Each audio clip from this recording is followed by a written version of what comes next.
శివాయ విష్ణు రూపాయ శివరూపాయ విష్ణువే.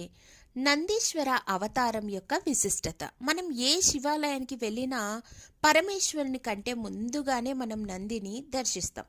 పరమేశ్వరుడు నంది కొమ్ముల మధ్య నుంచి దర్శిస్తూ ఆ నందీశ్వరుని యొక్క వృషభాల భాగాలను కానీ నిమురుతూ ఉంటాం.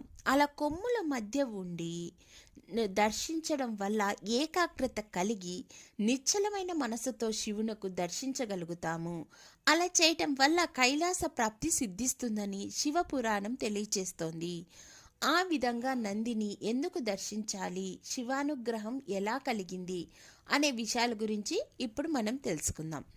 శిలాదుడనే మహర్షి ధర్మాత్ముడు తన పితరుల ఆదేశంతో అయోనిజుడు సువ్రతుడు మృత్యువు లేని పుత్రుని కొరకు ఇంద్రుని గురించి గొప్ప తపస్సు చేశాడు. కొంతకాలానికి ఇంద్రుడు ప్రత్యక్షమై శిలాదుడు కోరికను తెలుసుకొని అటువంటి పుత్రుని ప్రసాదించుటకు తాను అసమర్థుడనని సర్వేశ్వరుడు మహాశక్తి సంపన్నుడైన శివుని ఆరాధించవలసిందిగా సూచిస్తారు. అప్పుడు శిలాదుడు పరమేశ్వరుని అనుగ్రహం కొరకు ఘోరమైన తపస్సు చేయగా శివుడు ప్రత్యక్షమై మహాసమాధిలోనున్న శిలాదుడిని తట్టి లేపి మేల్కొల్పగానే శిలాదుడు శివుని దర్శించి సాష్టాంగ ప్రణామాలు చేసి స్తుతింపసాగాడు. అప్పుడు శివుడు, తపస్వి శిలానంద, నీ తపస్సుకు సంతోషించాను, ఏ వరం కావాలో కోరుకో అనగానే, ప్రభు పరమేశ్వర, మీ వంటి అయోనిజుడు మృత్యువు లేని పుత్రుడు పొందాలని ప్రసాదించమని కోరుతున్నాను అన్నాడు. శిలాదుడు కోరిక విన్న ఆ పరమేశ్వరుడు సంతోషించి, శిలానంద, పూర్వం బ్రహ్మ మహర్షుల గొప్ప గొప్ప దేవతలు తపస్సు ద్వారా నేను అవతారాన్ని ధరించాలని ఆరాధించాను.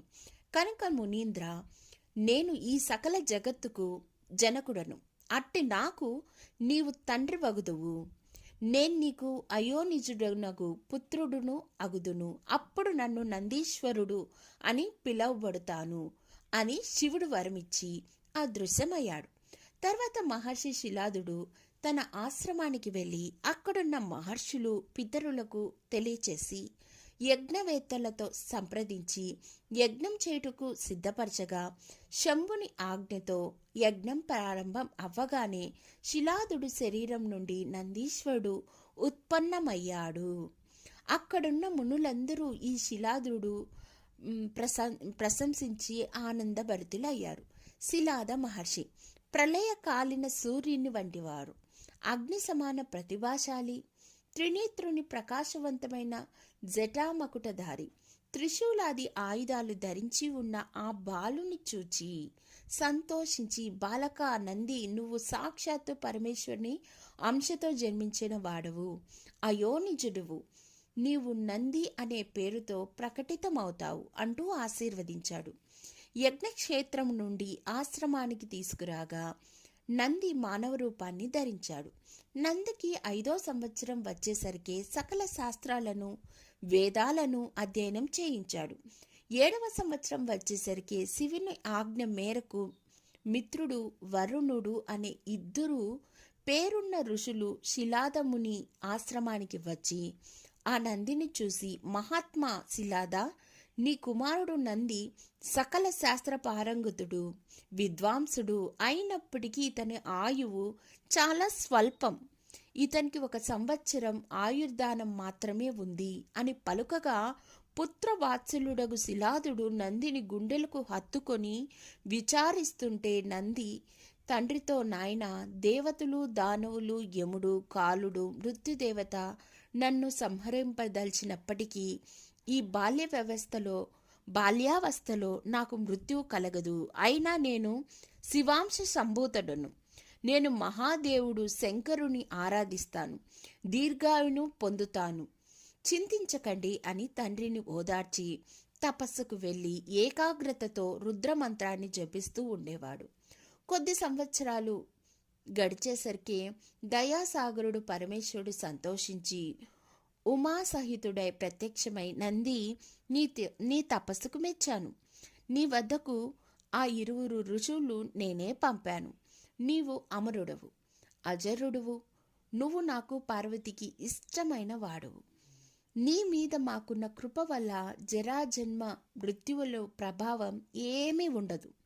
అప్పుడు ఉమాదేవి మాట్లాడుతూ, నాథ, మీరు నందీశ్వరునికి గణాధ్యక్ష పదవిని ప్రసాదించండి.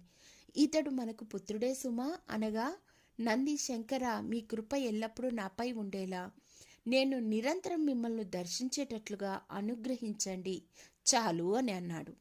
శివుడు, వత్స, నంద, భక్తులు నిన్ను దర్శించకుండా నా దర్శనం పొందిన ప్రయోజనం ఏమీ ఉండదు. అందుకు నన్ను వీక్షించాలంటే నువ్వు వృషభ రూపంలో నా ముందు ఉండి నన్ను స్మరిస్తున్నప్పుడు నీ కొమ్ముల ద్వారా మాత్రమే నన్ను వీక్షించిన వారికి కైలాస ప్రాప్తి సిద్ధిస్తుంది అని వరమిచ్చి ఉమాసహితుడైన శంకరుడు నందిని కైలాసం తీసుకెళ్ళి గణములతో, ఇక నుండి ఈ నంది మీకు అందరికీ అధ్యక్షుడు, అందరూ అతనిని ఆదరించి గౌరవించి ఉండాలని, అదే మా ఉభయులకు ఆనందమని చెప్పాడు. అప్పటి నుంచి ప్రతి శివాలయంలో నందీశ్వరుడు కొలువై ఉన్నాడు. నందీశ్వరుని చరిత్ర చదివిన వారికి, విన్నవారికి శివానుగ్రహం కలుగుతుంది అని శివపురాణం తెలియచేస్తోంది. ధన్యవాదములు.